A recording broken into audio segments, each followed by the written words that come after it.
And I remember as a kid watching a show, it was called Muppet Babies. It was like the Muppets, but it was Muppet Babies. And one of the episodes really struck me, and it said, if you look on the palm of your hand, you'll see what you're supposed to do in your life, what you're meant to do as your job. And I just sat there looking at my hand and going, I don't see what I'm supposed to do. What am I supposed to do? And I had no idea. And many, many, many years later, it revealed itself to me that CRO is absolutely the best field for me, given my analytical and creative mindset to be in. If you're a woman experimenter and you're feeling the resistance of trying to break through in this industry, keep going. It's taken me 10 plus years, a decade of hard work to get to where I am now. I want to continue skyrocketing up and improving conversions and being able to have an impact in the industry. I think life can actually be a lot easier for you when you see things as an experiment, and when you take on that experimentation mindset and say, okay, well, I'm not really comfortable with this, or this isn't the direction I would normally go, but let's experiment with this. Let's see what happens when we do this. And then it gives yourself the freedom to be able to take more risks and see less of the risk and more of the reward associated with it. I think a lot of times brands and companies go in saying, okay, we have this product or service, we want to sell it, let's communicate it, let's say what the benefits are. But they don't necessarily think about their customer, how their customer can truly benefit from it, or why the customer really needs it. Having multiple roles as a consultant, as a professor, bleeds into life as a mom, as a wife, as a person, all these things. I definitely some days feel like, I can't handle all this, because you're wearing so many different hats. And as soon as I'm done this call, I have a meeting with a client, and then as soon as I'm done that meeting, I have to get a project done, and hats on and off all day. So you have to be very good at multitasking. Welcome to another episode of the Women in CRO series by VWO Podcast. This series is an ode to the contribution of women in the CRO industry. Before we speak to our special guest for this episode, here's a quick summary of who we are and what we do. VWO is a leading experience optimization platform that helps fast-growing brands optimize their digital experiences. Using our latest product, VWO Insights, you can understand user journeys and identify conversion roadblocks on your website and mobile app. So, without any further delay, let's jump right into the conversation. Hi, everyone. Thank you so much for joining us at our podcast today. We are excited to introduce Deborah O'Malley, a Google Analytics certified digital marketer specializing in conversion rate optimization. She's a top A/B testing influencer with a master's degree in eye tracking technology and graphic design. Deborah brings a unique blend of analytical prowess and design sensibility, and her work as CEO of an extinguished company, Convert Experts, and founder of Guess the Test. She's also an adjunct professor at Queen's University, teaching product analytics for the master's program in digital product management. With a proven track of various industries, Deborah's expertise, backed by years of experience, makes her a true authority in the CRO landscape. Thank you so much for joining us, Deborah, once again. Thank you. That was a very nice introduction. Oh, thank you. I'm glad, because indeed your resume is so distinguished and it's exceptional. Congratulations for it. Thank you. It's been many years in the making, and lots of hard work. Awesome. How's your day going so far? Any interesting highlights that you would like to share? It's going well. I actually spoke on another webinar earlier today, the Growth App webinar, and we talked all about how to integrate customer stories and data into driving optimization gains. So that was really interesting. I consider myself to be webinar hopping today, because I've gone from various audiences in one part of the world to now different audiences in this part of the world. Amazing. On the loop of That's teaching. Right. That's amazing. That's really good. So yeah, regarding a little bit your profile, which is something that really got me curious about. I wanted to first understand a bit about yourself, Deborah, as a person, not a professional person, but as a human being. Would you be able to share, like in the last 5 years, what was a belief, a behavior, or a habit that has most improved your life that you have nowadays? Yeah, so I think it would probably be taking my work into my everyday life, which you're not supposed to do, but I have done from an optimization standpoint. So I've really adopted an optimization mindset. And what that means is that I'm continually trying to optimize myself. And the root word of optimize is optim, and then you can say optimism or optimization. And I'm also really trying to take on an optimistic optimization mindset and see things through a positive lens.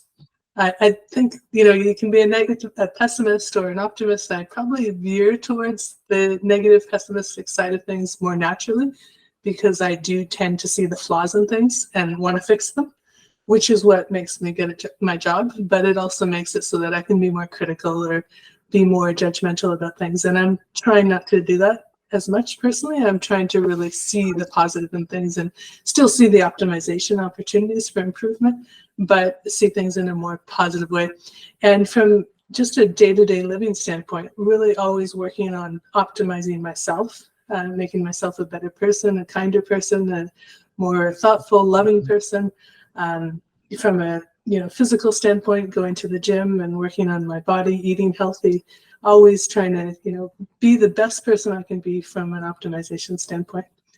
So that's really, I think, how the two have interplayed with each other. And then as a better, healthier, more creative person, then I can then bring that into my work and help my clients optimize their websites.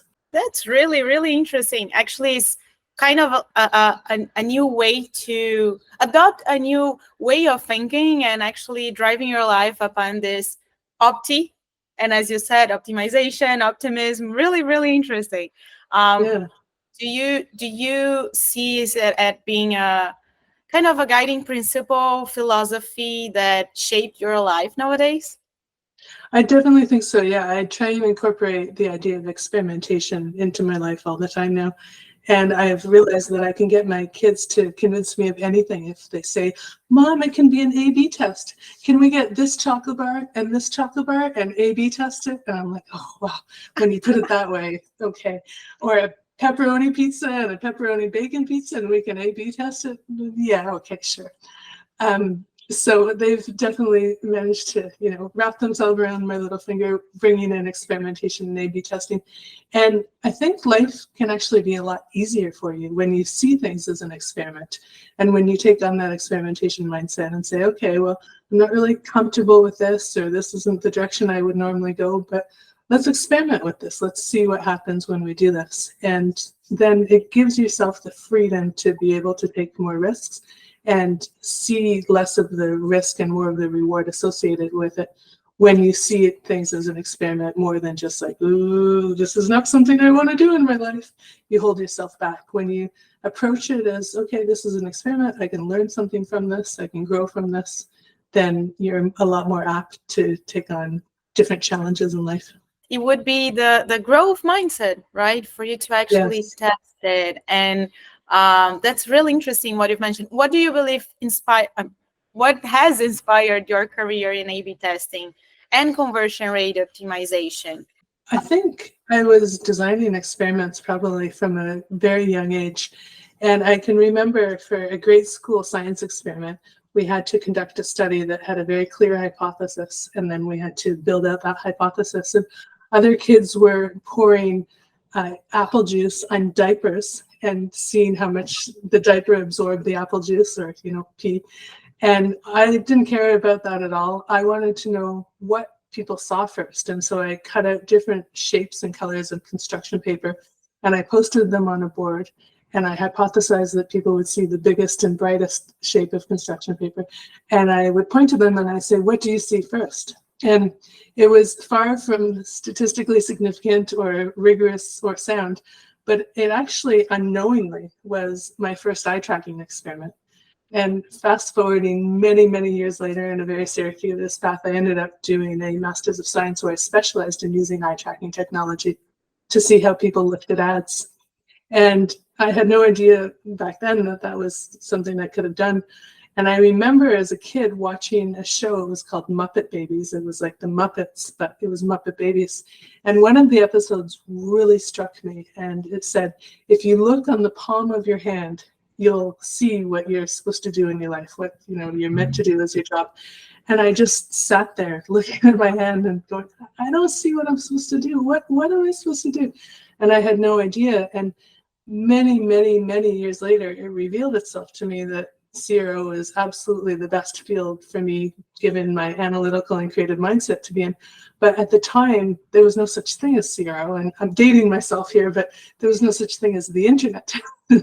So how could I possibly be optimizing the internet when there was no such thing there? So things took a long time to reveal themselves to me. And that's part of living an experimentation life, is knowing that things will unfold at their natural pace and when they're meant to happen, and hopefully you'll be at the right place and along the right route in your paths when it is meant to happen for you. And so after doing my master's, I said, okay, I love this field. I've always been interested in marketing psychology. And I actually ended up going to user experience research, doing large-scale usability studies, primarily for the government of Canada. And that was interesting. I really, really enjoyed that work. But I soon kind of found my way into the CRO and A/B testing world. And that's where I said, yes, this is absolutely what I need to be doing. And it's the blend of the creativity, the analytical, the data, the optimization mindset, all of those aspects I really, really enjoy. That's really interesting. Indeed, as you said, it became part, and you began to test it, and then it ended up becoming part of you, and then you ended up understanding more and more and knowing more, and definitely became this huge expert. And as an A/B testing influencer, what are some soft skills you think are needed to make A/B testing work? So I think there's a number of things. Communication skills and being able to empathize with people, I think, are two of the soft skills that are really important. So communication skills, you use those every day. If you're meeting with clients or talking with clients or stakeholders or people within your company, you need to be able to communicate your test ideas with passion and vigor, and in a way that communicates their important ideas that need to be tested. And empathy for understanding who your customers are, what drives them, what motivates them, what their pain points are, and how you can cater the website to have it be an experience that is positive for the user. I think a lot of times brands and companies go in saying, okay, we have this product or service, we want to sell it, let's communicate it, let's say what the benefits are. But they don't necessarily think about their customer, how their customer can truly benefit from it, or why the customer really needs it. And so reorienting and reframing it to think about your customer and how to get your customer into your funnel and down through your funnel, using language that your customer will resonate with, thinking about what the needs and pain points of your customers are, all those things require empathy. And if you have those innately and you understand, one person or many people of your audience, then you can bring that in and say, okay, well, they are probably feeling this when they're going through their website. So therefore we can optimize this part of it or change this part of it to better cater to them. Empathy in life and in human life and professional life can definitely open those doors and make you drive the strategies that you want to position to your audience, as you've mentioned, how you want to position your brand the best way possible, so that the audience itself really engages with what you're positioning, and that you're actually making a difference, right? And in standing out among the rest of the market. Amazing skill. Thank you for sharing it. Yes. And we've talked a little bit about how testing is so much present in your life. But in one of your LinkedIn posts, you said that while many say test everything, you disagree. Testing everything is indeed nearly impossible. Can you please tell our audience more about it? Yeah, well, sometimes you don't need to test which chocolate bar is better. You just buy both chocolate bars, especially if it's around Easter time. And you try them. And in terms of testing from a web optimization standpoint, there's definitely people that say test everything. And I really think that's the easy answer. And it's not the feasible answer. You don't have the time, you don't have the resources. Testing is expensive from a development and staffing standpoint. If you're doing it properly, it can take many, many hours to set up a test properly and run it and analyze the results and record it. And you can't be testing everything feasibly. So what should you do instead? Well, you should be testing only what matters most and what you truly think is going to move the needle. And the way that you do that is you plan and prioritize test ideas. And so in that LinkedIn post, I mentioned that you can use a framework like PI, PXL, ICE. These are all prioritization frameworks. And what they do is they help kind of sift out the results. So the test ideas that have the biggest possibility to have an impact on your conversions will kind of rise to the top. And if you can actually have a dialogue with other people that you're working with, their teammates, or even your client, and you can say, this is the idea that I think is going to work, and they completely disagree with you. And they say, no way, that's not going to work. Forget it. We shouldn't test that. That's actually the idea that you should be testing, because you have such different opinions that there's something there. Either it's really going to drag down conversions or it's really going to increase conversions, but there's something there. When you agree on things and go, yeah, that's probably going to work, or, yeah, that's probably not the best idea, it's likely true. So working with other people to prioritize those ideas can be really helpful. And then from there, you can start to plan out which ideas am I going to run first. And then from there, you don't stop testing those ideas, you optimize upon those ideas. Because, for example, maybe you can get a 5% lift on your first idea and then say, oh yeah, I'm onto something here. Let's see if we do this. And you get a 3% lift on that. And then you say, yeah, this is working, but there's still more gains to be had. What if we do this? And you get a 2% lift on top of that. And then cumulatively, you've optimized 5, 3, and 2%. So you've gotten a 10% lift over the course of the test that you run. So continuously optimizing on your ideas is also really, really valuable. That's definitely very helpful for us to understand as well. Meaning we do need to test, definitely, but how we do better prioritize, those are very valuable insights. And working with those frameworks of prioritization, that's definitely something that, at least here in VWO, we really look into that, and we try to provide that to our customers as well. Let's prioritize, and please count on our help as well as experts in terms of the technology we're offering. So very, very good insight. And well, talking about clients now, having worked with so many clients, can you share a specific project or a test result that you are particularly proud of? And if you have more than one, please feel free to share. So I've worked with every type of client across every type of industry vertical and every place in the world. Some of the industry verticals I'm more proud of than others, but I've worked with every kind of client that comes to me and needs help. One of the clients, they didn't have enough traffic to actually be testing properly. And so when that happens, rather than testing for them, I do what I call BA testing. So in A/B testing, we run a test, we see if it works, and then we hope for the best. In BA testing, it's the opposite of A/B testing. What we do, or what I do, is I use a very data-driven process. And rather than test, I do a baseline assessment of where conversions are at.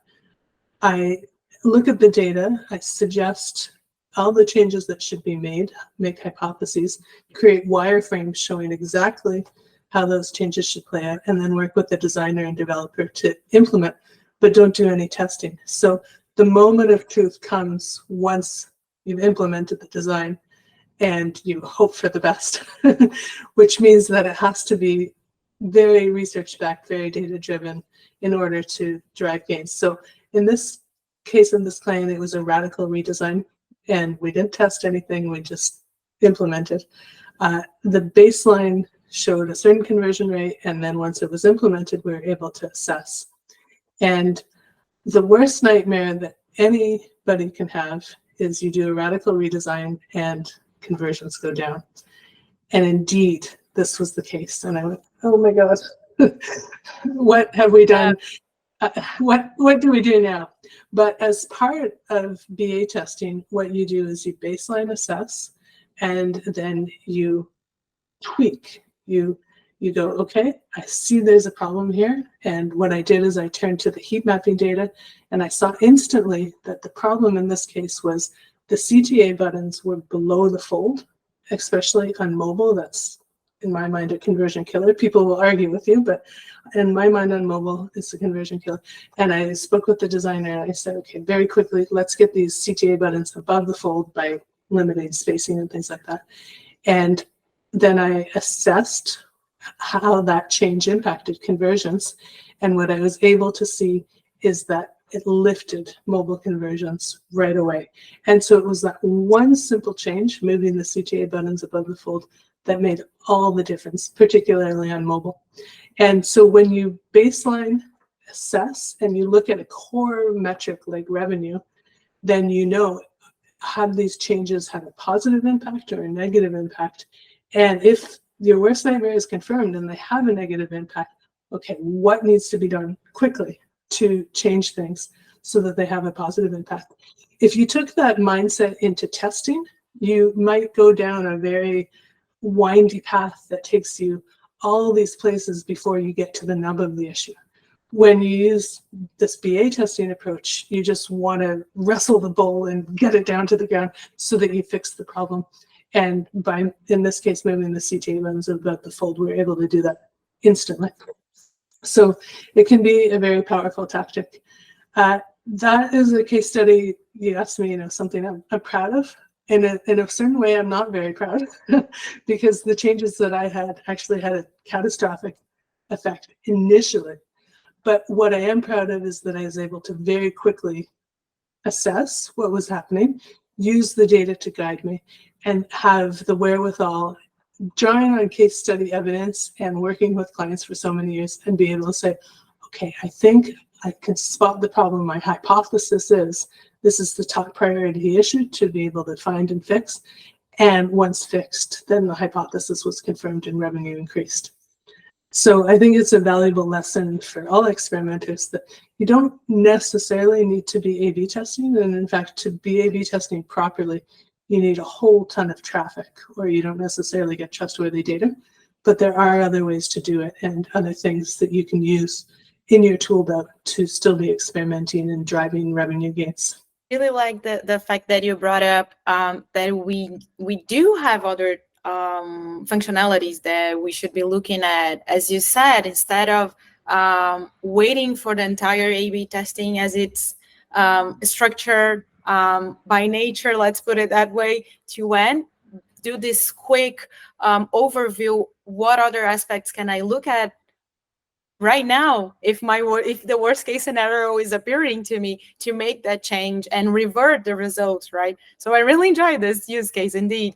And I can see it in practice. I mean, you can become an expert of CRO having the right tools and mindset upon how can I open and drive this experiment to the best way possible, even if it is changing a bit the structure of a normal A/B test, as we know, right? Right. Yes, exactly. Awesome. Yeah. Well, now getting a little bit more into, this many roles that I see Deborah takes. You consult with businesses, you teach at a university. What would you say is the advantage and the one challenge in each of these roles? Are there any overlapping approaches you follow for those roles?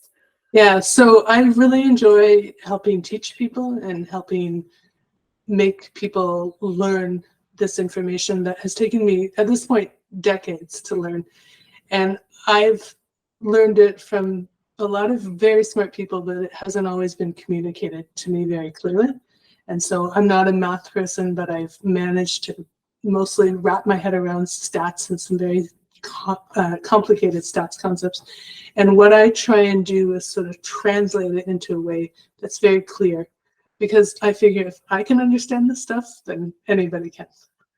So that's my goal when I'm teaching, and also when I'm learning this stuff, so that I can translate it and help teach other people having multiple roles as a consultant, as a professor, it bleeds into life as a mom, as a wife, as a person, all these things. I definitely some days feel like, I can't handle all this, because you're wearing so many different hats. And, as soon as I'm done this call, I have a meeting with a client. And then as soon as I'm done that meeting, I have to get a project done, and hats on and off all day. So you have to be very good at multitasking, which I think I've developed over time. And I am pretty good at time management and multitasking. You have to be very organized.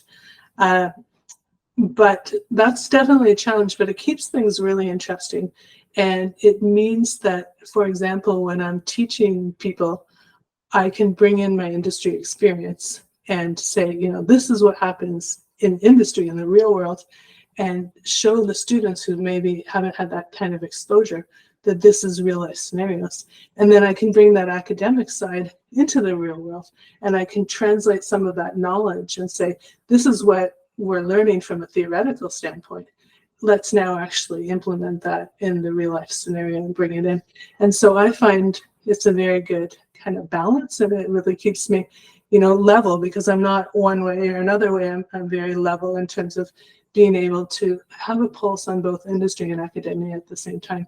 So I really appreciate and feel fortunate for the different roles that I have, and a little bit of this, a little bit of that, keeps it really interesting and dynamic all the time. It is interesting what you mentioned about being able to do this balance, indeed, the theory, the practice, and you're doing that on a daily basis. So you are definitely able to inspire more throughout teaching that, hey, we shall do that, and let's see how it returns and how it plays out in action, right? Yeah. And the same into theory. So now that I see here in this business that this is happening, but I know that, wow, we could do this other way, or that's very interesting.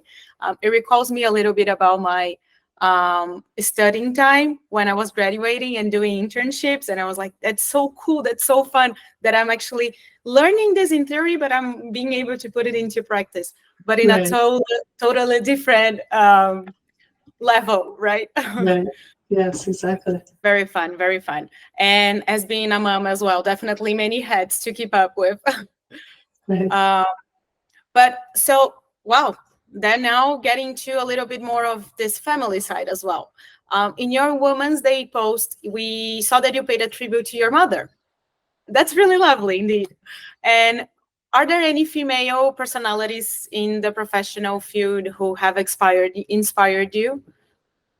Yeah, so definitely my mom was a huge influence on my life. I mentioned in the LinkedIn post that in the 1980s, I grew up in Calgary, Alberta, in Canada, and it's an entrepreneurial oil town. And so, especially in the 80s, it was very, very male dominated. My mom was not only one of the few working women, because most of my friends, their moms were still stay-at-home moms, but she was a working woman in the oil patch, which would be the equivalent today of maybe going into the construction field and being the boss of all the male construction workers. She started her own business. She did corporate communications, and she really kind of worked her way up to become a very successful woman entrepreneur early in those days. And so it really taught me the value of being able to do that, to express your career desires, and to be able to go at things with gumption and not let barriers like a male-dominated workforce hold you back. So it taught me really positive values for that. My mom had a huge influence on my life. Unfortunately, she's passed away, but I'm sure she's looking down on us and guiding and sending love to everyone. And if she could have a message, it would probably be to live your career passion and to really pursue that, because I know it was important for her, and it certainly is something that has come out in me as well. But in terms of other women in the field, there's so many inspiring women CRO people, and one of the people that I'd like to call out is Trina Morita from Convert. She's been a person that I've partnered with, and she's known me for a long time. She's kind of helped foster me, help grow. She's really been a role model for me. She's very, very supportive of the work that I do. So she's really helped shape my career. And Catherine Broman from Queen's University is another person. She's a very feisty go-getter, and she started the course that I'm teaching, the program, it's called MDPM Management. I better get this right because I'm teaching digital program management. But she started the entire course or program, and she's just done so much with her career. And then there's an entire network now of women in experimentation with all sorts of inspiring women who are doing these amazing ventures and not letting being a woman stop them in their career. They're just, going at it, and they take the challenge as more fire to fuel them to, really rise to the top, to express themselves creatively, and to be able to be successful in their endeavors. So I feel very fortunate to be in the time that I'm at within the experimentation field, because when I started a decade ago, it was completely male dominated. And I would often complain to my husband. I would tell him these stories of these people, and I'd say, I feel like I'm in a high school yard and I'm fighting against bullies of the high school yard. There was just this group of men, and I'm not a man hater at all, but they dominated the field. And, they called the shots, and they controlled how things were. And that high school bully ground has now evolved more to a university campus, which is inclusive and fostering of everybody, no matter what your gender, or even if you don't identify as a gender. It's fostering of everybody and their ideas. And it, has really matured. The experimentation industry itself has matured. So I feel very lucky to be part of that and to have witnessed the growth of it as well. It's helped shape me. It's really inspiring, actually. That's very, very much inspiring. And thank you for sharing the context. I'm sorry also to hear about your mother. Definitely, she's looking down and looking into everything that you are achieving and experiencing. And in your experience, you've talked a little bit about how the market is now more mature, right? But what would you say that business can do to foster more inclusivity for women into experimentation, into optimization? Do you see any other aspect that we could, put more gas into? Let's grow even more this equality, this balance, and see even more women into CRO, into experimentation, and business in general as well. Yeah, definitely. So you may be aware there's the Women in Experimentation Conference that's coming up in a few months. And I think that's a fantastic initiative to involve women and to really recognize women. There's the Women in Experimentation Slack channel that I mentioned. There's more women who I see piping up on LinkedIn and really having a voice on LinkedIn. And I think as we band together as, female species, as a gender, we can really start to affect change. And when one person can be inspiring and also successful at their endeavors, then it just motivates other people to follow suit and to be able to express themselves. And so I think the message really needs to be amongst women in any kind of entrepreneurial endeavor, whether it's experimentation or just the business world in general, to not be fearful, to go out and pursue your passions and pursue your dreams. And, if I bring back the conversation to my mom in the 1980s working in the oil patch, that was a scary place to be. She was one of very, very few people that was in that kind of role. But she did it because she had a passion that fueled her, and she felt compelled to, pursue those career goals. And so she helped, pave the way for other women like her. And now the workforce is about 50-50. There's still inequality issues out there today. Women get paid less, and women often aren't in C-suite or CEO roles. But over time, as we continue to have conversations exactly like today, that's going to change, because women will feel empowered and women will feel better able to take on those positions, feel more confident, and feel more inspired to.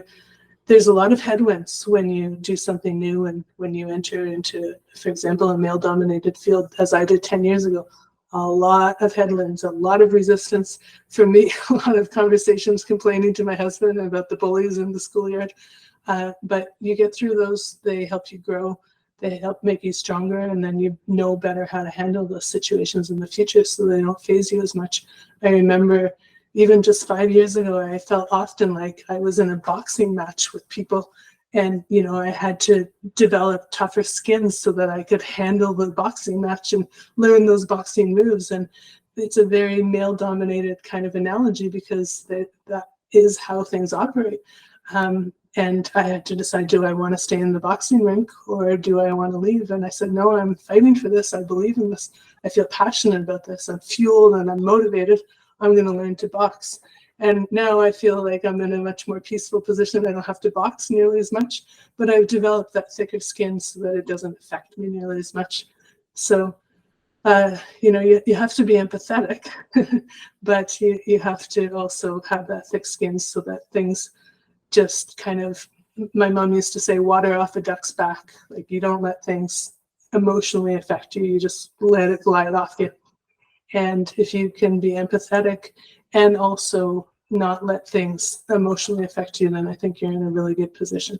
So that is the message that I would, sort of espouse to women out there now who are trying to do this.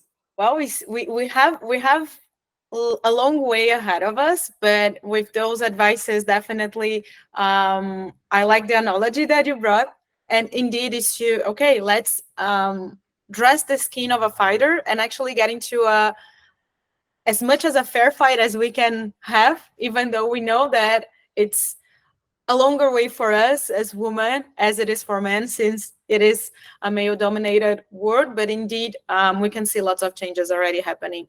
And let's just keep on being more and more present, right? And doing our work the best way that we can, that we know.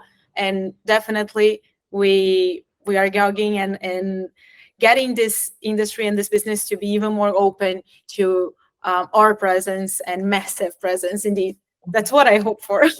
And talking about the future, what are your predictions for the future of CRO over the next few years?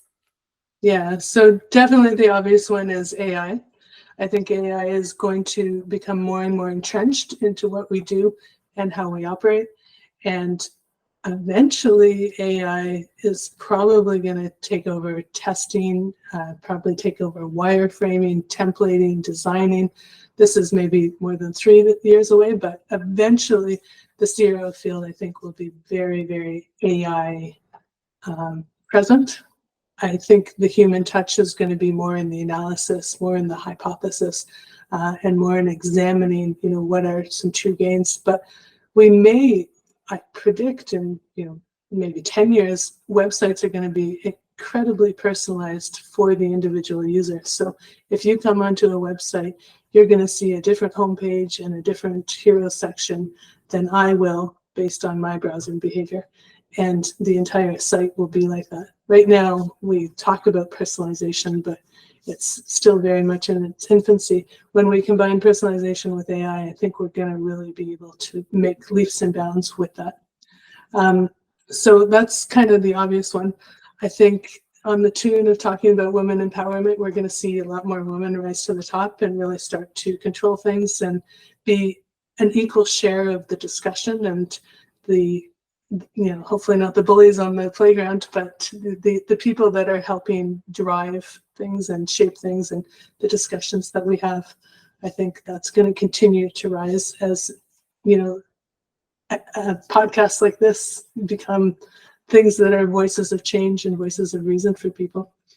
And I think it's really interesting what's happening with data and the analysis of data and the transformation of data from something that used to be readily accessible through collection of cookies to something that's now becoming more of a coveted form of currency, where in order to collect data, you have to, sort of have people who are willing to accept that you collect the data. And also you're going to have to pay to store it through things like BigQuery and things like that. So data itself is changing from something that it was open and accessible to everyone to something now that is becoming a more kind of closed-in realm that we're going to have to pay to play, I think, in the experimentation field as we go through all these changes. So a lot of changes happening. It's almost hard to keep up as a marketer, knowing AI, knowing what's happening with AI, knowing what's happening with data, knowing what's happening with cookies, knowing what's happening with Google Analytics and BigQuery and all the changes with that, and then just knowing what's happening in the field in general. It makes for, even more hats that have to be worn. And so as a result of that, I think one of the things that's going to happen is people like me who are, basically solo practitioners, and I manage all the different facets as best as possible. I'm not going to be able to juggle so many balls in the future. I'll have to specialize in wireframing or analytics or whatever it is, AI. And I see that already with some of the bigger players in the field. They're carving out their niches for themselves as I'm the AI guy, I'm the analytics guy, and I say guy, but there should be girl too in there. And so it's going to be harder and harder to be a solo practitioner. And AI will probably take over a lot of the roles of a solo practitioner anyway. So carving out a niche, I think, is the way that people are going to need to move in the future. Being really, really good at some of those things that AI just isn't able to take over at this point anyway. We will definitely, as an animal species, have to try to keep up with AI and definitely centralize our learnings, specialize, as you've mentioned. If you could master any skill instantly, what would it be? Any skill instantly? It could be related to work or to personal life. Let's put that way as well. Yeah, I think so. In my personal life, I mentioned I do a lot of optimization work, and I subscribe to a service called Mind Valley, and they have all sorts of manifestation courses and sort of seminars and things like that you can listen to. And the one that I'm focusing on right now is called the Quantum Jump, I believe it's called. And are you familiar with it? Yeah, I've heard of it, actually. Yeah. That's really interesting. I don't know much. So the idea is that you have, and it's a bit, you have to take it with a grain of salt, but the idea is you have you right now in this physical body, and then in a quantum world where the possibilities are endless, there's multiple versions of you existing at any point in time, anywhere in the universe. There's maybe even more than one universe. There's maybe multiple universes. And you can go to that you in another realm and pick up skills and abilities that you don't currently have in this life. And you can model that alternative version of you, and you can learn what they're doing, pick up the rhythm of what they're doing, absorb that vibration of what they're doing, and bring it back into the current you now. So the person that teaches it, he started painting when he was 85. He started doing photography when he was 83, and started getting all his art in museums and stuff like that. He was able to be very, very successful and really flourish because he embodied this quantum leaping kind of philosophy. And so I'm currently doing the course in Mind Valley, and I often go into different worlds where I imagine myself, like able to have the ideal body, for example, is one, and I imagine myself as this really fluid dancer and able to move around, and another life where you're as rich as you want to be and you have all the wealth that you can imagine. And so you can bring those philosophies back into this life. And I forget what I'm telling you this. What was your question? We're talking about the skills because we were just talking about all those changes for the future, and I wonder what skill you would like to see. I'm really glad that we got into this quantum experience of yours. Yes. So the skills. So I often, I listen to these podcasts, and I imagine myself going off and acquiring a lot of skills. So a skill in math, I think, would be very valuable for me in the kind of work I do. As I mentioned, I'm not a math person, but I've managed more or less to wrap my head around stats in a way that, I can understand it. So I'd love to pick up a skill of math. I'd love to understand more completely the skill of human psychology.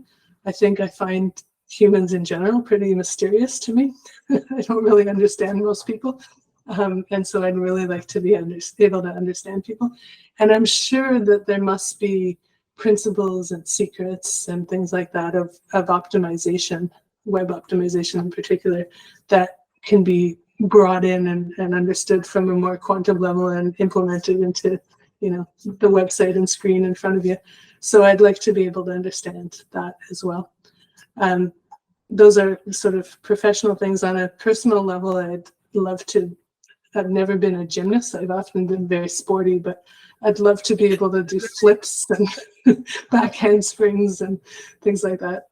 We'll see. That's a bit of a stretch goal, but things like that is, if I could start over and be 5 years old again, I would learn to do back handsprings and flips, which I never mastered when I was a kid. That is lovely. That is lovely.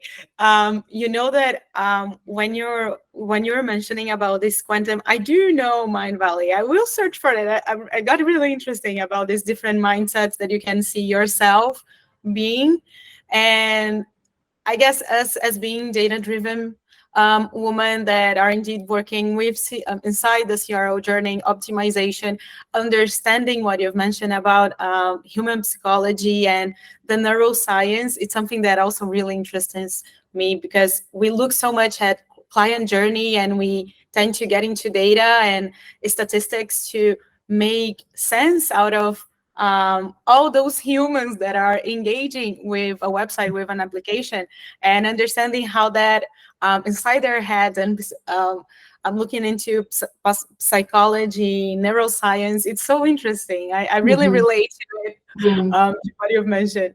Really interesting. And the backflips as well. Well, perhaps in another level of life that you're living, you're definitely a gymnast. Exactly. There you go. Well, awesome. And one last question that I do have for you. What's the best piece of advice that you've ever received? So I've received a lot of good and bad advice over my years. Some of it I wish I never listened to, and others I'm happy that I listened to. But I think the thing that has probably had the most impact on me, and so easy to implement, I worked with a person many years ago now. Her name was Andrea Warner. Unfortunately, she's also passed on. But she told me, she said, you don't even really need to test websites all the time. Testing obviously is important, but one of the things that you can do before you test, she gave me a trick, and she called it the 5 seconds, 10 steps back rule. And I use it all the time with clients, and I truthfully try and pass it off as my own, but it's not. It's Andrea's, and she may have learned it from somebody. But what you do is you literally take 10 steps back, or 10 chair rolls back. You close your eyes. Literally, like in person. Literally. Okay. You close your eyes. You have a website up on your screen when you do this. You close your eyes, you open them, and you look at it for no more than 5 seconds. And from that distance, and with that amount of time in mind, you go, what's the first thing that I noticed on this website? And what message is coming across to me on this website? And if you're not able to instantly tell what the website does, what its features and benefits are, and see, a call to action button or some next action to take, then the website is not structured properly. And you need to be focusing on that before you optimize anything else. And so it's very, very easy to do. Anyone can do it. You can do it with a group of people. And you don't need any testing resources or anything. You just take a few steps back, close your eyes, look at the site. And you can see, is the image, for example, causing visual distraction? Is the messaging clear, or maybe is there too much text on the site? Does the call to action button jump out? Is it bright and bold enough to jump out? Or is it getting lost in a sea of clutter? Does what the website does or provide come through? Can you tell the benefits? These questions they're crucial, and they can all be answered in just a few seconds, because a user makes an impression of your website in 0.4 seconds. So we very, very quickly see a website, process it, and can form an impression of it. And so if you give 5 seconds, that's ample time to be able to answer all these questions. So that's the biggest piece of advice that I would have, is use Andrea's rule of 5 seconds, 10 steps back, because it's very helpful. I'll definitely try it out. Whenever I'm helping my clients, it will be amazing to actually take a look at, with this. It's a strategy and insight that you can do. And it's, as you said, you don't need any other tool. You're just going by your first impression, right? Exactly. Over your head, and how that impacts you. And well, how that will impact your industry as well. That's very interesting. And everyone can relate to it. I've done it with clients who have no knowledge of CRO and are in totally different industries. And I've done it with clients who test every day, and everybody can relate to it. So it's very powerful from that standpoint. I'm pretty sure all of our listeners or all of our audience will be really glad to know about this. As you said, it's so simple, but indeed I've never heard of it, and it looks so efficient. So yeah, thank you for sharing with all of us. I hope it's helpful for people. Yeah, no, most definitely to everyone that is listening, and I'm definitely gonna pass it on by as well. We are getting to the end of our podcast. Before we wrap up, I do have a few questions. I know it's a bit of a surprise, but rapid fire questions that I would like to make. I'm going to just shoot out those questions, and I want you to answer the first things that come up to your head. Is that okay? Okay, sure. Awesome. So let's start. 3 apps that you can live without. Canva, I use it all the time for everything. I wouldn't call it quite an app, but LinkedIn, I spend way too much of my time on it. And probably Mindvalley, got to give a shout out to them. Awesome. I will definitely give it a shot. I actually have already a login, but I need to use it. I will definitely get more into it. Awesome. And well, if a movie was made about your life, what would the title be? The first thing that comes to mind is Deborah's Life, but that's not a very creative title. Okay, let's find it out. Would be called Queen Bee. And the reason why, and I've actually thought of changing my LinkedIn kind of like icons to a picture of a crown and a bee. And the reason why is because my name, Deborah, actually means bee, or according to some books, it means queen bee. I'm all about A/B testing. And my husband is the A. His name is Andrew, which makes me the B, literally, the B. I did my master's at Queen's University, and now I'm teaching at Queen's University, and I'm teaching A/B testing at Queen's. So that makes me the Queen Bee. And yeah, I think those are probably most of the associations, but there's an awful lot of them all packed in. Yeah, definitely Queen Bee it is, because definitely lots of associations to make you a Queen Bee. And the film we should definitely be called it. I just don't want to come across as egotistical, though, because that I am not. I value being humble and being very approachable. So awesome. That's great to know. That's great to know. And thank you so much for joining us. Indeed, as a matter of fact, it's so amazing to have such an inspiring and experienced person, woman, as those episodes are here to actually enhance the power that women have in the industry. And you're definitely a huge name that we were so excited to have on board. So thank you again for it. Thank you. Thank you. It's been a pleasure to speak. Awesome. Well, I do have a few more rapid fire. Can I? Sure, go for it. Okay. One thing that I would like to change about the CRO industry. Yeah, probably that it is still so male-dominated, and there are still some bullies in the playground. I would really like to change the dynamic of the playground so that it's a much more inclusive place where everybody feels comfortable. and there's no toys that are taken away and, held on to. Everybody can play with all the toys. Everybody has a voice. Everybody can speak their opinion. And it's a place where everybody feels comfortable being themselves and playing on the playground, experimenting. That's great. That sounds amazing. Looking forward for it as well. What's the most random fact you know by heart? I know quite a few facts, but I'm never very sure if they're correct because my kids will tell me stuff all the time, and I don't know if they're actually accurate or not. But I have heard that an octopus is actually potentially an alien, and it has DNA unlike any other species on the planet. And they're very, very intelligent. And nobody can really explain how octopuses come from any other, genetic makeup from the evolution of our society. And so there's no clear explanation other than potentially it's an alien species. Oh, That's a random fact. It is random, but indeed very interesting. I've never heard of it, and I'll definitely look that up. Let's see. That's very interesting, actually.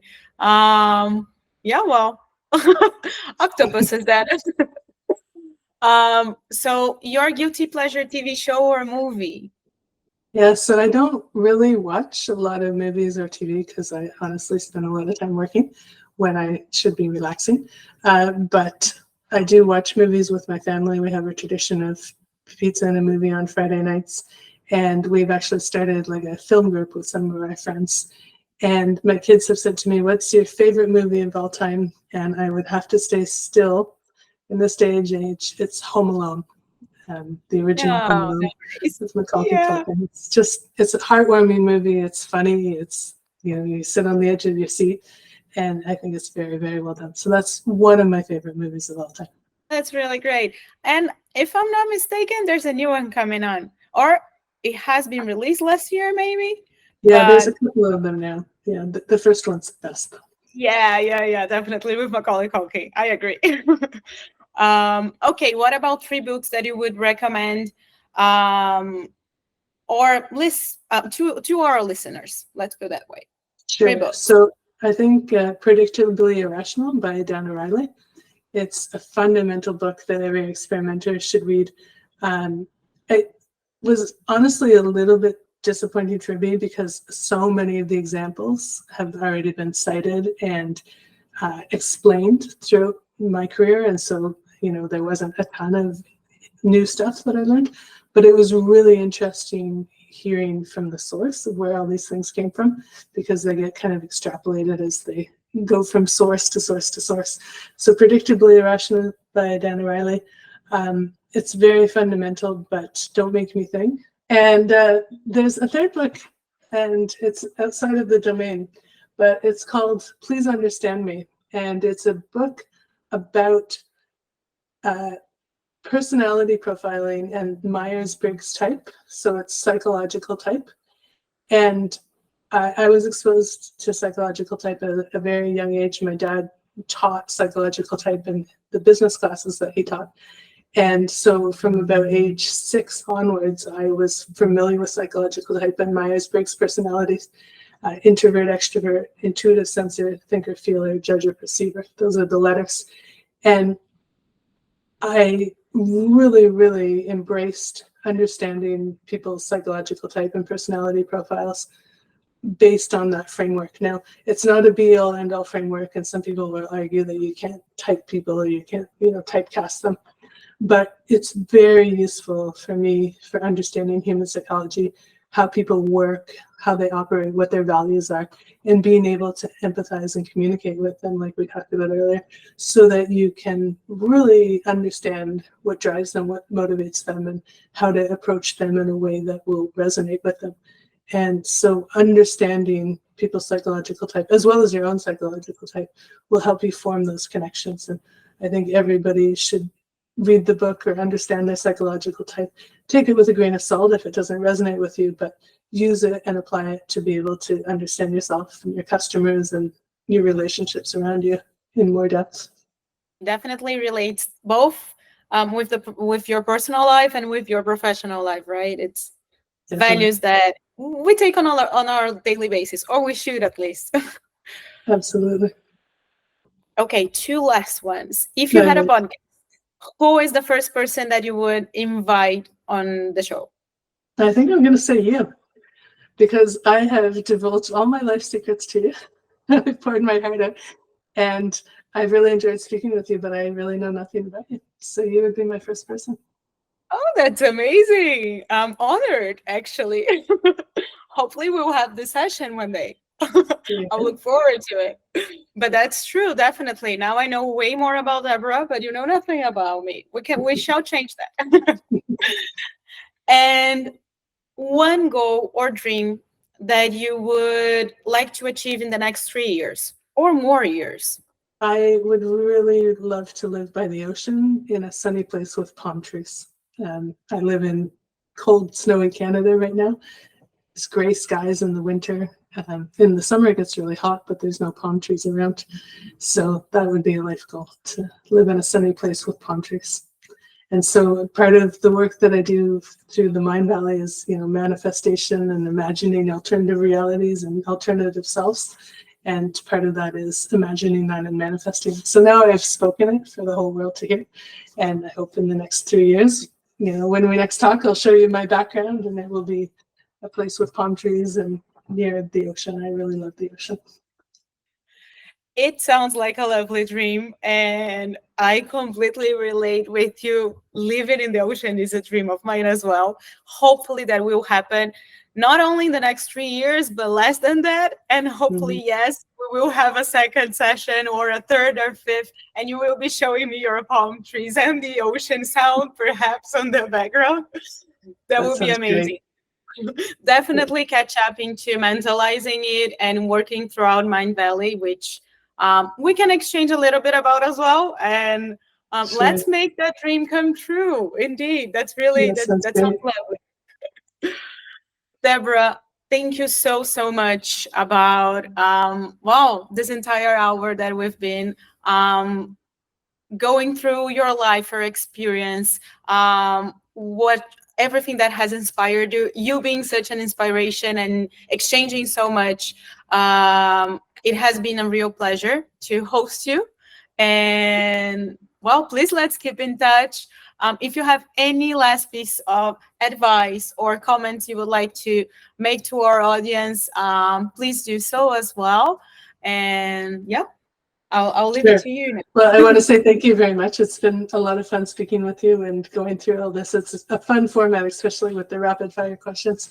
And for advice for the audience, I would say it's maybe a little bit cliche, but don't stop. Don't give up on your dreams. If you're a woman experimenter and you're feeling the resistance of trying to break through in this industry, keep going. It's taken me 10 plus years, a decade of hard work to get to where I am now. I want to continue skyrocketing up and improving conversions and, being able to have an impact in the industry. And if you're starting out, then just keep going and keep using knowledge, listening to podcasts like this to help improve your experimentation game. Believe in the work that you're doing and stay motivated. There'll be challenges, but those challenges will help you grow and move past those. Let them thicken your skin, water off a duck's back, and then you will continue to learn from them, grow from them, and rise to the top. Thank you so much once again. To all our listeners, that was Deborah O'Malley, a huge inspiration. We are so glad once again to have you here today. Thank you so much for all those pieces of advices. And now, Women in CRO this episode is closing to its end, but let's find all those amazing women and stick together, because we have a lot to do and to impact the market with. So it's just the beginning. Absolutely. Thank you, Deborah. Has been a pleasure indeed. Thank you.